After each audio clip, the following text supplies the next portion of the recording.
Bismillahirrahmanirrahim. Assalamualaikum warahmatullahi wabarakatuh. Pada kesempatan kali ini saya akan menjelaskan materi tentang penggunaan konsep kalkulus peubah banyak dalam fenomena nyata.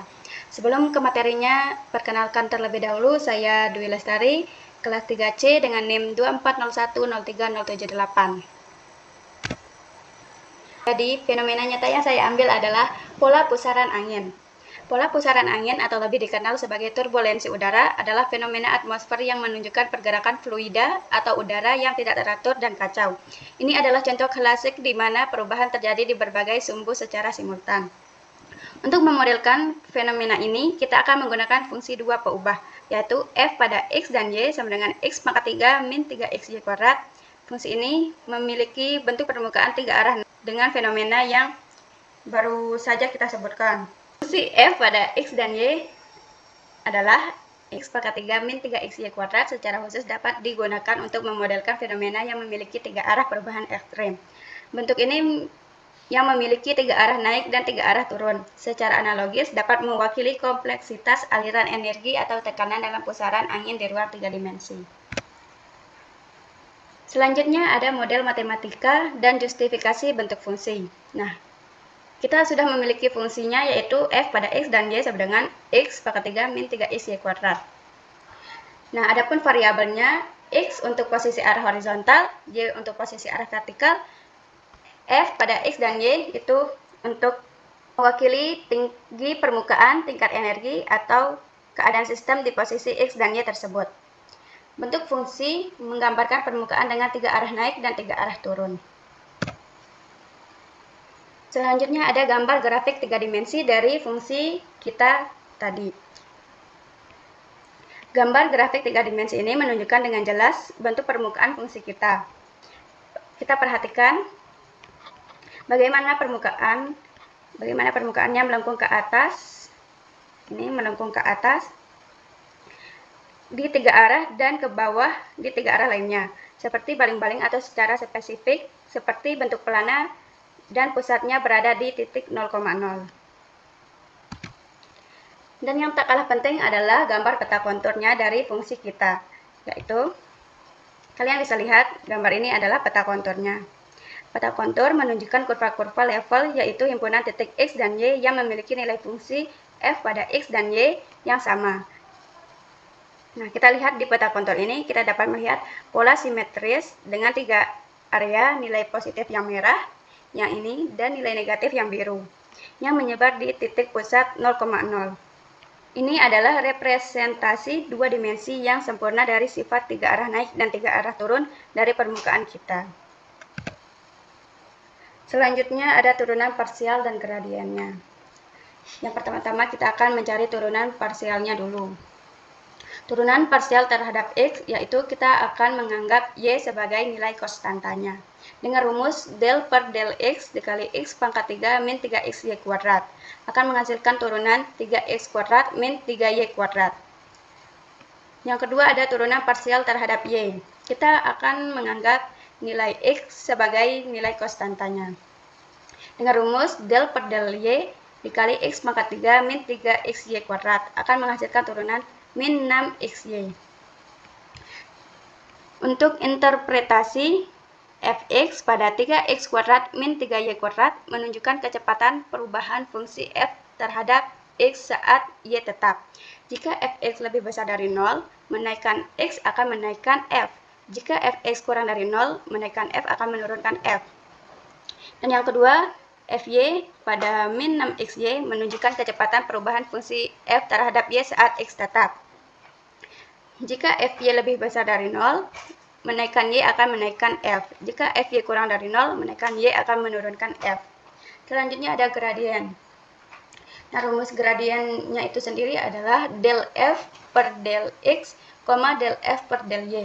Nah, 3x kuadrat min 3y kuadrat ini adalah nilai dari del f per del x. Kita lihat dari turunan parsial terhadap x ini. Dan begitu pun juga terhadap del x per del y ini, kita lihat di turunan parsial terhadap y ini merupakan nilai dari turunannya. Itu adalah merupakan gradien dari f pada x dan y. Selanjutnya kita akan mencari turunan berarahnya. Dengan rumus gradien dikali vektor U sama dengan del F per del X vektor U1 plus del F per del X vektor U2. Contohnya di titik 1,1 arah V sama dengan 1,1. Nah, yang pertama-tama kita akan mencari vektor satuannya, yaitu rumus vektor satuannya itu arah V per panjang vektor. Cara mencari panjang vektornya yaitu akar 1 kuadrat plus 1 kuadrat akan menghasilkan akar 2. Nah, makanya di sini ada akar 2-nya. Kemudian kita akan pecah menjadi 1 per akar 2, 1 per akar 2. Selanjutnya kita akan mencari gradiennya. Nah, di sini gradiennya adalah 0,-6. Bagaimana cara kita tahu? Nah, kita lihat di turunan parsial sebelumnya. Di sini kan turunan pertamanya itu 3x kuadrat min 3y kuadrat. Nah, kita ganti variabelnya ini menjadi 1, karena kan tadi itu 1,1 kan di titik 1,1. Nah, jadinya kita ganti, dia akan menghasilkan 3 kali 1 kuadrat min 3 dikali 1 kuadrat akan menghasilkan 0. Sedangkan di FY sama juga kita ganti variabelnya menjadi 1. Jadinya negatif 6 dikali 1 dikali 1 akan menghasilkan negatif 6. Makanya di sini ada 0,-6. Setelah kita mendapatkan nilai vektor satuan dan gradiennya, kita akan memasukkannya ke rumus turunan berarahnya. Yaitu kita masukkan gradiennya 0,-6 dikali dengan vektor satuannya 1 per akar 2, 1 per akar 2 sama dengan akan menghasilkan negatif 3 akar 2. Selanjutnya ada titik ekstrim atau Hessian. Nah, kan kita sudah mengetahui turunan parsial pertamanya, yaitu fx sama dengan 3x kuadrat min 3y kuadrat, fy sama dengan min 6xy. Untuk mencari titik ekstrim, kita cari titik stasioner dengan mengatur turunan parsial pertama sama dengan 0. Jadinya ini 3, kita ganti turunan parsial pertamanya dengan 0, akan menghasilkan fx sama dengan 0, fy sama dengan 0, x kuadrat sama dengan y kuadrat, min 6xy sama dengan 0, sehingga menjadi 0,0. Selanjutnya turunan parsial kedua. Nilai turunan parsial keduanya fxx sama dengan 6x, fyy sama dengan min 6x, fxy sama dengan min 6y. Selanjutnya kita akan mencari determinannya atau Hessian. H sama dengan fxx dikali fyy min fxy kuadrat sama dengan ini hasilnya min 36 x kuadrat min 36 y kuadrat. Nah, kita faktorkan, makanya hasilnya menjadi min 36 kali x kuadrat plus y kuadrat. Substitusikan titik 0,0, yaitu H 0,0 sama dengan 0. Tidak dapat disimpulkan atau indeterminate. Namun dari analisis bentuk grafik 3 dimensi dan peta kontur, kita tahu bahwa titik 0,0 adalah titik plana atau saddle point. Selanjutnya ada optimasi dengan kendala atau metode Lagrange.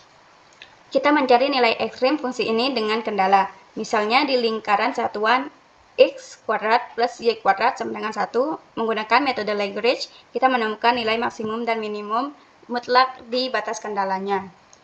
Yang pertama, nilai maksimumnya f sama dengan 1 pada 3 titik, 1,0, negatif 1 per 2, plus minus akar 3 per 2. Yang kedua ada nilai minimumnya yaitu negatif 1 pada 3 titik, negatif 1,0, 1 per 2, plus minus akar 3 per 2. Selanjutnya ada kesimpulan dan implikasinya. Fungsi f pada x dan y adalah x pangkat 3 min 3xy kuadrat adalah model matematika yang efektif untuk menggambarkan fenomena nyata yang memiliki karakteristik 3 arah perubahan ekstrim.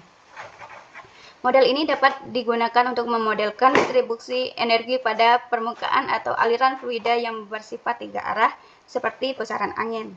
Analisis ini menunjukkan bagaimana turunan parsial, gradien, dan metode Lagrange memiliki penerapan nyata yang signifikan. Sekian materi dari saya, materi tentang kalkulus berubah banyak dalam fenomena nyata. Kurang dan lebihnya mohon dimaafkan. Wassalamualaikum warahmatullahi wabarakatuh.